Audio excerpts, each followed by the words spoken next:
কাৰ চকুত চকুলো কিমান কান্দিছে ৰাইজে কান্দিছে আৰু অনাগত দিনবিলাক যাতে এনেকুৱা হ'ব নালাগে কৃষ্ণ মই পাহৰিছো নহয় পাহৰিছে কেতিয়াবা আহো নামঘৰলে কেনেকুৱা লাগিছে আজি অনুভৱটো কৈ দিয়ক আজি যিহেতু পবিত্ৰ ভাদ মাহৰ আজি 1 তাৰিখ লাগিব আমাৰতো এতিয়া বৰ ভাল লাগিব আমাৰতো এনি টাইম হেৰি থাকিব একদম ভগৱানৰ গুণানুকীৰ্তন কৰি থাকিবলৈ পাই কিমান শান্তি লাভ কৰে ন কৃষ্ণ দেই এইবিলাক কৃষ্ণ আহিছে কেনেকুৱা লাগিছে আজি অনুভৱ আপোনাৰ ভাল লাগিছে আৰু যেহেতু পবিত্ৰ ভাদ মাহৰ আজি প্ৰথমটো দিন আৰু মনটো ভাল লাগিছে পবিত্ৰ লাগিছে একদম মানে বৈকুণ্ঠপুৰীলৈ গতি কৰিছে মানে তোমাৰ কৃষ্ণ দেই কৃষ্ণ আজি পবিত্ৰ ভাদ মাহৰ 1 তাৰিখ আৰু মই বৰ্তমান উপস্থিত আছো শ্ৰী শ্ৰী আঠখিলীয়া নামঘৰ আপোনালোকে দেখিছে আজি পৰিৱেশ আজি কিমান মানুহ ইয়াতে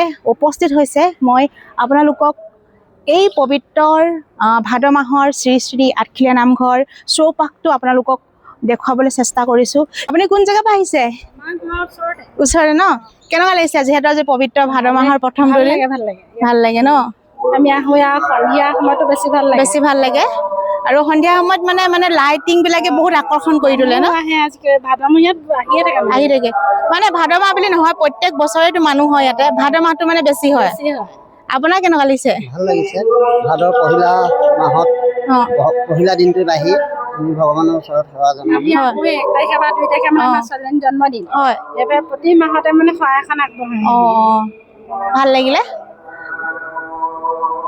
এই পবিত্ৰ ভাদ মাহৰ প্ৰথমটো আজি দিন কেনেকুৱা লাগিছে খুব ভাল লাগিছে আজি ভাদ মাহৰ প্ৰথমটো দিন শ্ৰী শ্ৰী আঠখিলীয়া নামঘৰ ঐতিহাসিক যি আঠখিলীয়া নামঘৰ তাৰ ভক্তগণ আহিছে ভক্তগণৰ যথেষ্ট ভিৰ হৈছে আমি খুব ভাল পাইছোঁ আমিও কুন্দিল সেনা অসমৰ তৰফৰ পৰা এখনি শৰাই আগবঢ়াইছোঁ ইয়াতে ভক্তগণ যাতে ইয়াত খুব আহি থকা দিনত ভাদৰ মাহটো যাতে এটা সুচাৰুৰূপে যাতে চলি যায় সেইটো কামনা কৰিছোঁ ধন্যবাদ যেহেতু বহুত দূৰ দূৰণিৰ পৰা মানুহ আহে ভক্ত আহে আৰু ইয়াত নামঘৰ ভিতৰখন দেখিছে আপোনালোকে আৰু নামঘৰ ভিতৰখন ইমান এটা মানে সুন্দৰ পৰিৱেশ য'ত নেকি বৈকুণ্ঠপুৰীলৈ ৰূপান্তৰিত হৈছে য'ত ভকত প্ৰাণ বৈষ্ণৱসকলে একত্ৰিত হৈ গুণানুকীৰ্তন কৰি থকা ঠাই হৈছে বৈকুণ্ঠপুৰী আৰু এইফালে আছে এজন বৰ্তা আপোনাৰ কেনেকুৱা লাগিছে আজি যেহেতু আঠখিলীয়া নামঘৰ আজি প্ৰথমটো ভাদ মাহৰ পবিত্ৰ ভাদ মাহৰ 1 তাৰিখ আপোনাৰ অনুভৱ কেনেকুৱা অনুভৱটো খুব ভালেই লাগিছে আজি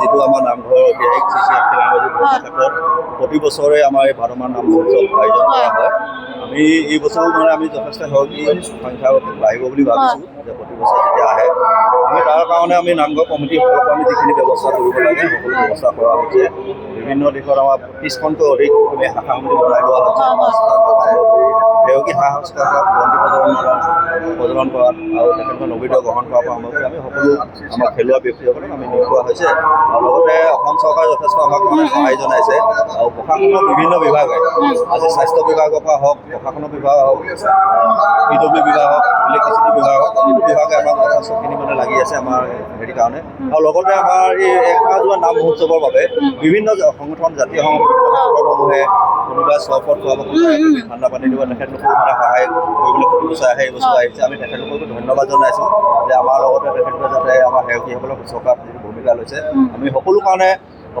আমি ভগৱানৰ ওচৰত প্ৰাৰ্থনা জনাইছোঁ মানে মংগল হওক আৰু বিশেষকৈ আমি এটা হেৰিতে আমি অকণমান দুখ লগা এটা লাগিছে যে আমাৰ অতিকে আপোন গোলাঘাট জিলাৰ কাষৰে শিৱসাগৰ নাজিৰা চৰাইদেউ এই প্ৰতিখন জিলাৰ মানে প্ৰতিটো পৰিয়াল যিকোনো ভাদ মাহৰ যিকোনো এটা দিনত তেখেতলোক কিন্তু এইবাৰ হয়তো তেখেতলোকে যেনেধৰণে কল্পনা কৰিছিলে কিন্তু তেখেতলোকে হয়তো নোৱাৰিব পাৰে কিন্তু আমি তেখেতলোকে হৈ ভগৱানৰ ওচৰত প্ৰাৰ্থনা জনাইছোঁ তেখেতলোকক যাতে মংগল যিহেতু মানে নেপালী খুটি বানাকাণ্ডত বহুত মানে সংখ্যক লোকে নিজৰ প্ৰাণ হেৰুৱালে তাৰ আত্মাৰ সদ্গতিৰ কাৰণে আমি প্ৰাৰ্থনা জনাইছোঁ আমি গতৰ আমাৰ শাওণ মাহত যিখন আমাৰ ৰাজহুৱা নামঘৰ ৰাজহুৱা সভাটো তেখেতলোকক আমি সদ্গতিৰ কাৰণে প্ৰাৰ্থনা আমি জনাইছোঁ যিসকল মৃত্যু হ'ল তেখেতসকলক প্ৰাৰ্থনা জনাইছোঁ বৰ্তমান যিসকল বানা ক'বলৈ তেতিয়াও মানে যথেষ্ট কষ্টত মানে আছে কিন্তু হয়তো ভাবিছিলে আমি প্ৰতি বছৰে আঠখেলীয়া নামঘৰলৈ যাম, কিন্তু এই বছৰ আহিব পৰা নাই।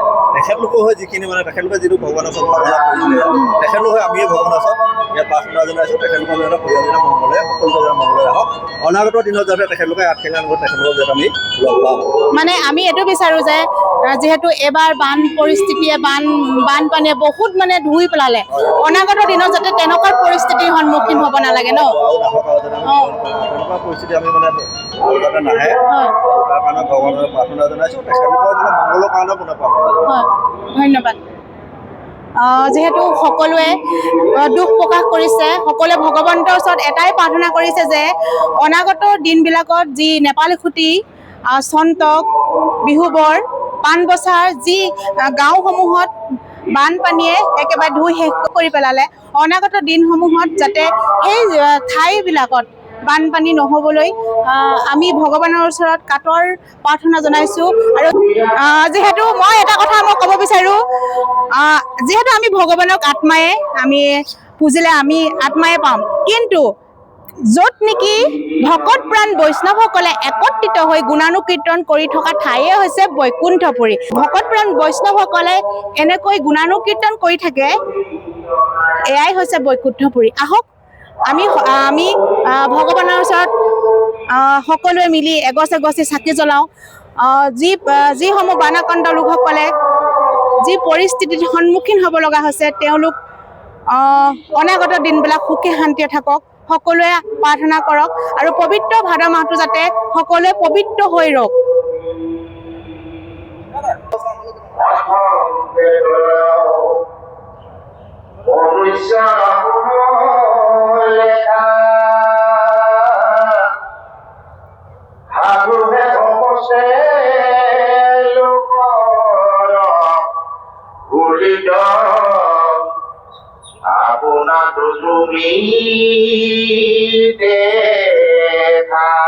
এইফালে এজন আমাৰ ককা আছে। কৃষ্ণ, কেনেকুৱা আজি ভালনে? কেনেকুৱা লাগিছে আজি অনুভৱ? ভালেই লাগিছিলে বাৰু। এতিয়া পবিত্ৰ ভাদ মাহৰ এতিয়া ৰাইজৰ যিবোৰ হাহাকাৰ হৈ গৈছে, পৰিস্থিতি ভাল নাহক। ঠিক আছে, ইমানো ক'লো। তাকে এতিয়া চাওক, নেপালী খুঁটিৰ পৰা ধৰি লৈ বহুত মানুহে একদম মানে বহুত বেগকে মানে থাকিব লগা হ'ল। সকলোখিনিলৈ আপোনালোকে প্ৰাৰ্থনা কৰক যাতে অনাগত দিনবিলাক তেওঁলোকে শান্তিত থাকক। তেওঁলোকৰ আত্মা সদ্গতি কামনাৰ কাৰণে আপোনালোকে সদায় তেওঁলোকৰ কাৰণে প্ৰাৰ্থনা কৰিব দেই, সেৱা কৰিব দেই। কৃষ্ণ। যিহেতু সকলোৱে চকুত চকুলো, বানপীড়িত লোকসকলে যিটো পৰিস্থিতিত তেওঁলোকে থাকিব লগা হৈছে, এতিয়াও আমাৰ হৃদয়ে কান্দে।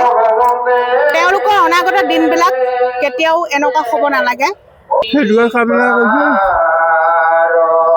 চাওক, ককাৰ চকুত চকুলো, কিমান কান্দিছে, ৰাইজে কান্দিছে।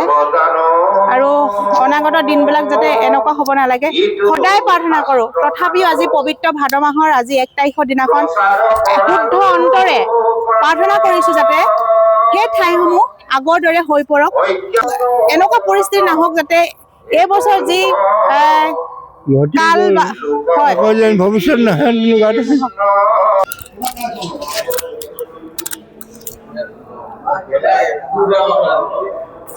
এই আমাৰ যদুমণি কৈ দিয়া কিবা এটা। কেনেকুৱা লাগিছে আজি? বহুত ধুনীয়া। নামঘৰলৈ আহিব, সকলো আহিব আৰু নামঘৰ আমাৰ হেৰিটো চাব, দৰ্শন কৰিব, নহয় জানো? আৰু এটা কথা আপোনালোকক এইখিনিতে কৈছোঁ দেই, আমাৰ যদুমণিৰ বহুত ধুনীয়া কণ্ঠ, যিহেতু নিজৰ সৃষ্টিৰে বহুত হৰিনাম তেওঁৰ মানে এলবাম উলিয়াইছে।